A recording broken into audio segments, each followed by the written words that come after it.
تاسې پوښتنه کړې ده چې د لمانځه اذکار او کلمات او سورتونه دا په خوله باید ووایي سي او که په زړه کې سړی ووایي هم پروا نه کوي. محترمو ستاسو په جواب کې به ووایو چې د لمانځه په قرائت کې په هغه کې مبتبهي او راجح قول دا دی که یو سړی په خوله ووایي او بیخي خپله وانه وري لا د لمونځ صحت نه پیدا کوي. دا خو څه کوي چې دا د زړه دننه صحیح کېږي.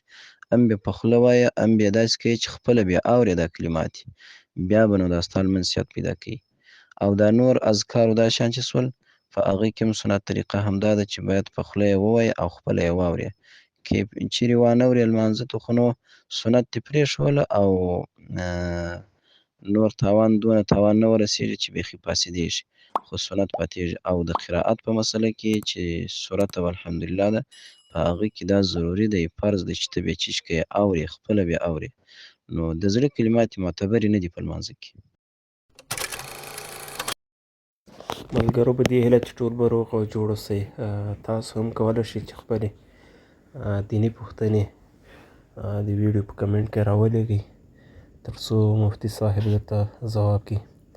ملګرو زموږ دا پوسټونه تر نور ملګرو د ثواب په نیت شیر کوئ تر څو هر یو مسلمان د دې هر یو مسلې خبر او پوه شي. السلام علیکم.